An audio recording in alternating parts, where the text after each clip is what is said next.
So it's 8:33 today Thursday, and he's here in Cafe Latino with a wonderful man, Donnell Jones, who his life and history has been is a sample of follow for people, and I'm proud to say he's a good friend of mine. And today we have a first part of the show about 1 million cups, and now we are going to do the second part.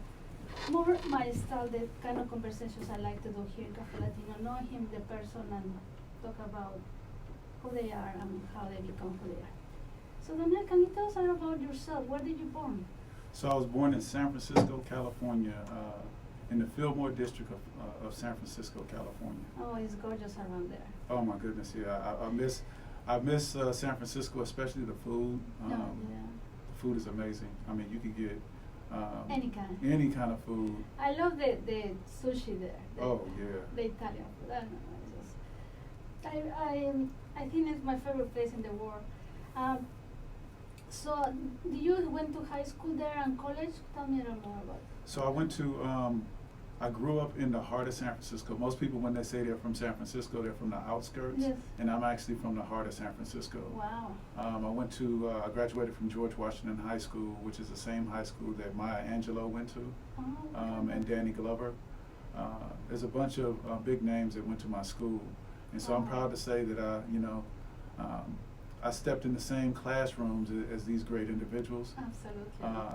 I don't know, if I could fit in those shoes, but hey, I'm proud to say that I went to the same high school as those individuals. But I think you follow the path. I think it's something that's cool, that maybe.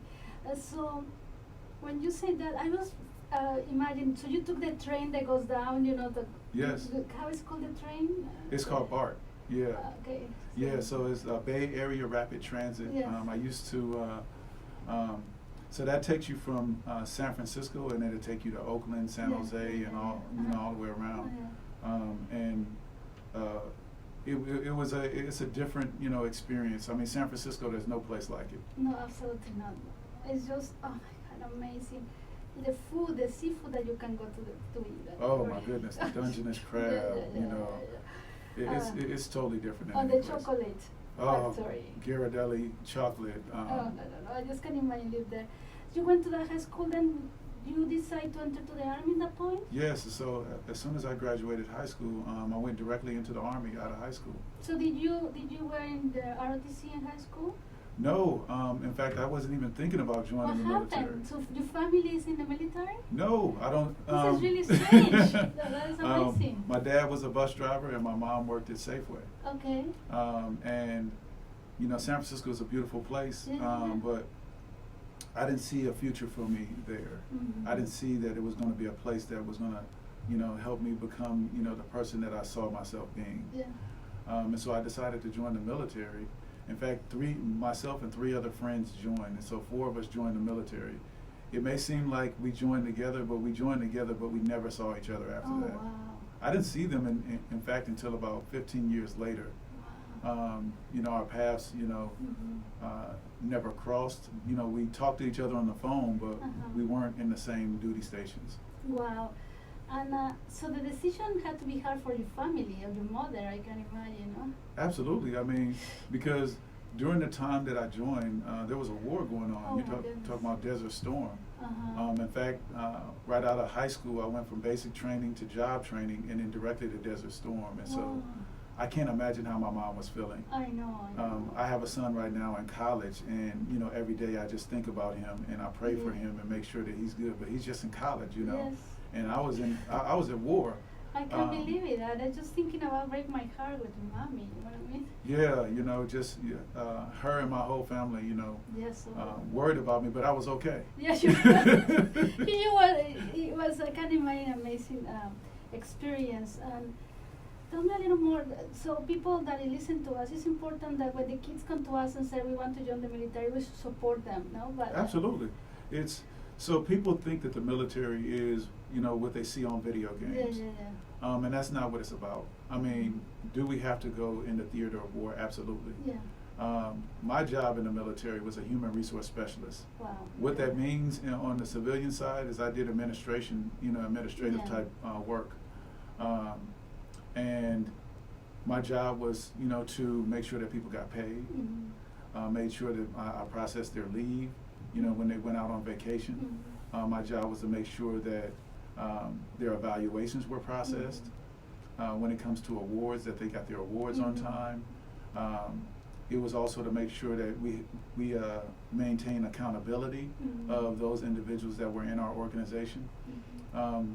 That's what I did in the military. So nothing to do with bombs or guns or nothing like that? Well, I had to learn how to shoot a weapon. Of course. Because I did human resource type work in the theater of war. Oh, wow. Which means that I was in, when I went to Desert Storm, but I wasn't waking up every day, with a weapon in my hand shooting at people. That's not my job. There's people that's their job. That's their job. And so if you join the military and you become an infantryman, that's your job. Okay, so this is the thing that people had to learn. There's Right. many, many ways to join. Absolutely. Even what you're doing right now, that's a job in the military. Yeah, the job, everything is amazing.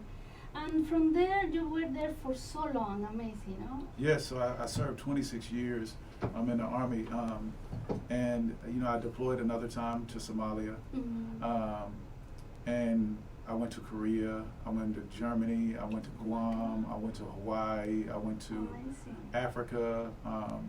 I went all of these beautiful places and met beautiful people, and I found out that we talk about these different races, but we're all the same. People love, people hate, people people are people. We just sometimes speak different languages and are from different places, but we're all the same. Absolutely. One of the things I admire about you is but before that, I always ask you this question: where did you meet your wife? So traveling so much, being in the military, what happened? How did that happen? So here's a funny story: is I met her at a club. Look at that. I used to frequent a club every Thursday, and it was actually love at first sight. Wow.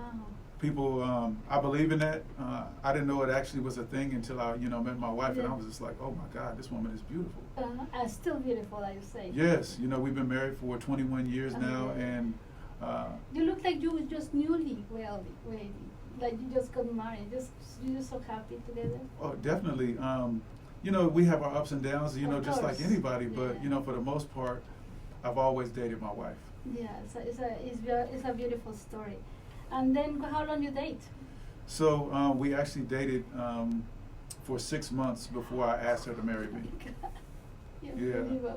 Yeah, 6 months before I asked her to marry me, and I never let her out of my sight.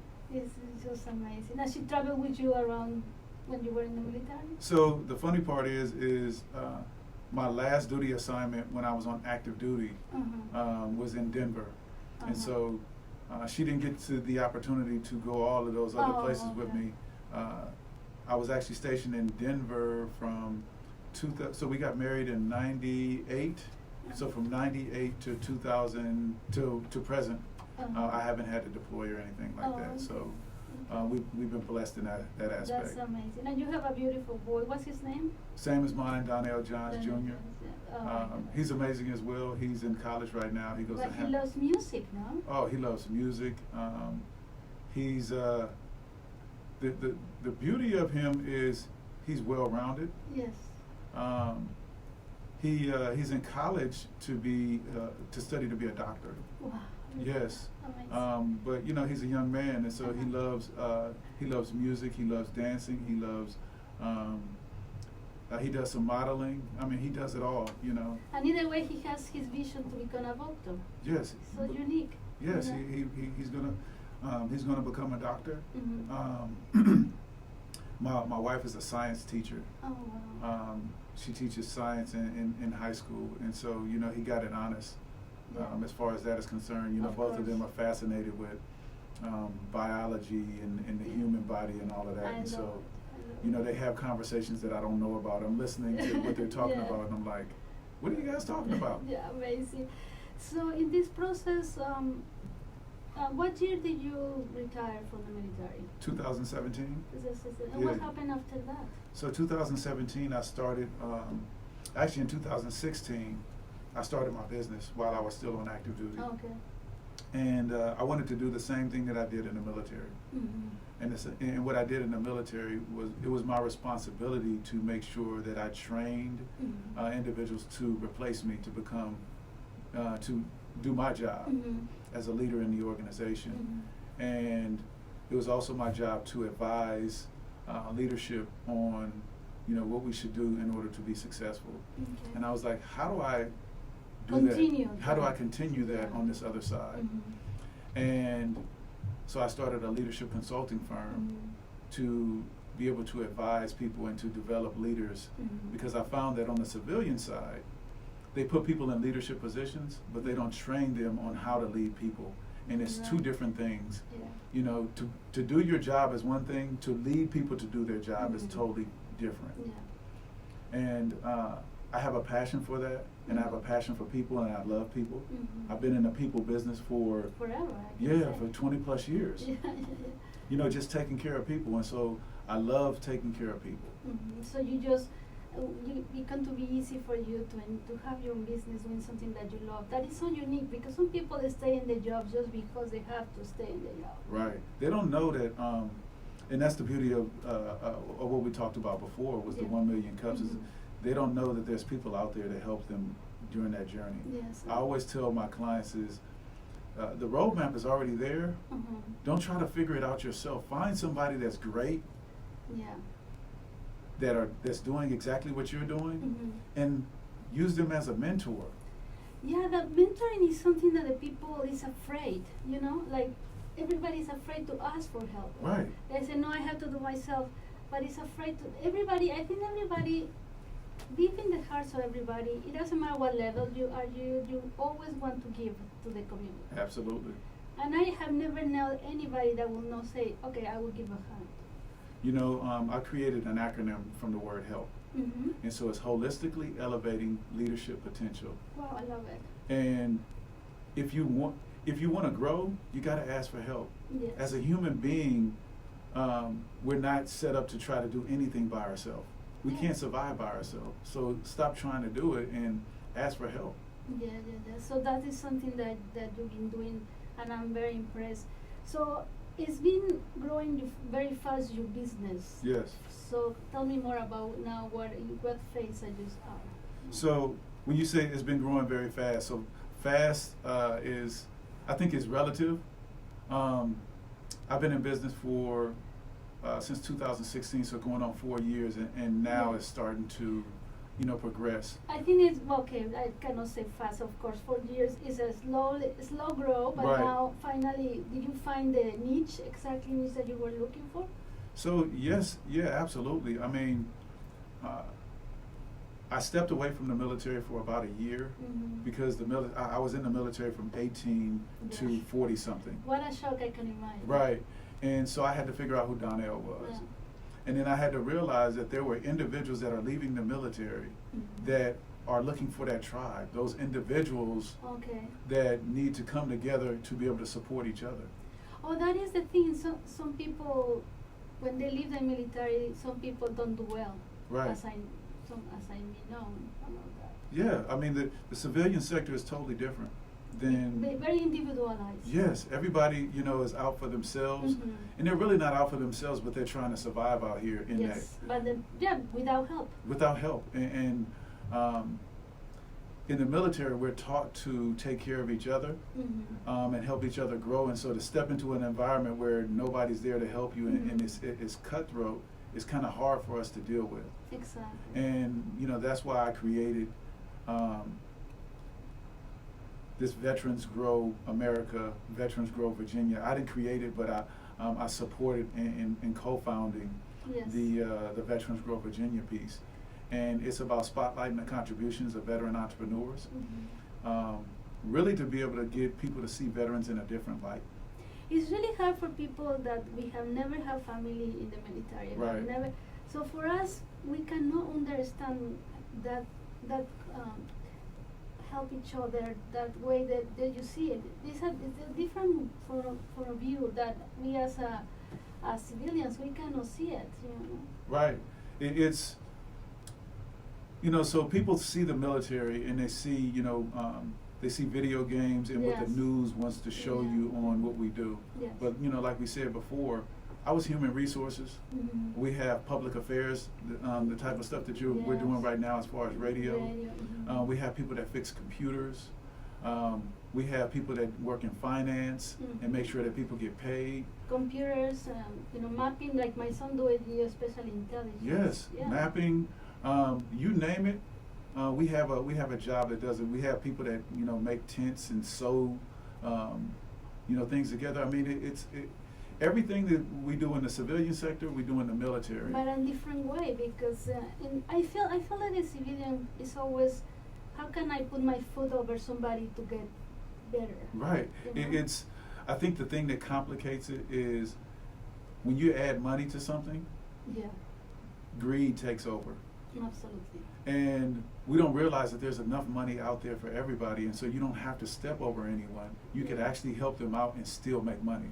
Yeah, it's one of the things I like about working with you and in Million Cups, how we learn that we can help each other without have to push you. You know, it's been hard for me because I've always been in sales, and when I was working, I always thought, oh, I had to cover my quota.